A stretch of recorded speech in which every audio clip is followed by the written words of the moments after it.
बिहार में कांग्रेस ने आरजेडी नेता तेजस्वी यादव पर सीधा और तीखा हमला बोल दिया है। इसने गठबंधन की एकजुटता पर बड़े सवाल खड़े कर दिए हैं। दरअसल कांग्रेस ने तेजस्वी यादव पर गठबंधन के प्रति ईमानदार न होने का आरोप लगाया है।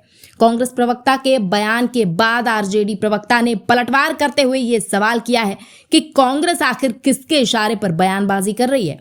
बिहार के महागठबंधन में एक बार फिर से कलह की स्थिति सामने आ रही है। अभी बांकीपुर विधानसभा उपचुनाव के नतीजे भी सामने नहीं आए हैं, लेकिन उससे पहले ही कांग्रेस और राष्ट्रीय जनता दल के बीच की तकरार खुलकर सामने आ रही है। दरअसल इस बार विवाद की वजह कांग्रेस का आरजेडी नेता तेजस्वी यादव पर सीधा किया गया कटाक्ष है। इसने गठबंधन की एकजुटता पर बड़े सवाल खड़े कर दिए हैं।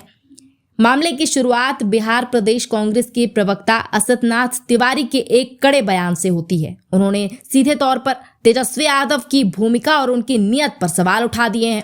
कांग्रेस प्रवक्ता का कहना है कि बिहार में महागठबंधन को ठीक से चलाने की सबसे बड़ी जिम्मेदारी आरजेडी के कंधों पर है, लेकिन बांकीपुर उपचुनाव में तेजस्वी यादव ने बाकी साथी दलों को साथ लेने की जरूरत ही नहीं समझी, वो अकेले ही चले गए।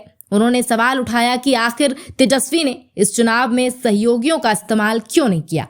कांग्रेस ने बेहद संगीन आरोप लगाते हुए कहा कि तेजस्वी यादव गठबंधन को लेकर बिल्कुल भी सक्रिय और ईमानदार इंसान नहीं है। उन्होंने कहा कि तेजस्वी अपना खुद का राजनीतिक समीकरण बचाने में भी नाकाम रहे। असतनाथ तिवारी ने यहां तक कह दिया कि विधानसभा चुनाव के समय भी ऐसे आरोप लगे थे कि तेजस्वी की बीजेपी के साथ कोई गुप्त डील हो चुकी है, और अब तो यही सवाल खुद आरजेडी के अंदर से भी उठने लगे हैं।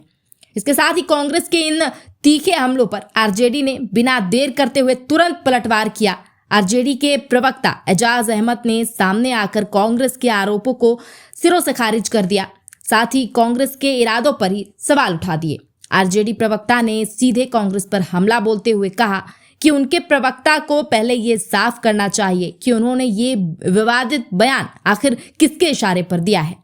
आरजेडी का इशारा साफ था, इस बयान के पीछे कोई ना कोई राजनीतिक साजिश हो सकती है। एजाज अहमद ने तेजस्वी का बचाव करते हुए कहा कि वो बीजेपी के खिलाफ लालू प्रसाद यादव की विचारधारा को आगे बढ़ा रहे हैं और लगातार संघर्ष कर रहे हैं। उन्होंने पूरी मजबूती से कहा कि चाहे कुछ भी हो जाए, तेजस्वी यादव कभी भी बीजेपी या किसी भी सांप्रदायिक शक्ति के साथ कोई समझौता नहीं कर सकते हैं। चुनाव के नतीजे आने से पहले दोनों गुटों की बयानबाजी से साफ है कि महागठबंधन के अंदर कुछ ठीक नहीं चल रहा है। कांग्रेस ने जहां आरजेडी पर मनमानी करने और गठबंधन धर्म ना निभाने का आरोप लगाया है, वहीं आरजेडी इसे तेजस्वी की छवि को नुकसान पहुंचाने की कोशिश बता रही है। आने वाले दिनों में ये जुबानी जंग बिहार की राजनीति को एक नया मोड़ दे सकती है।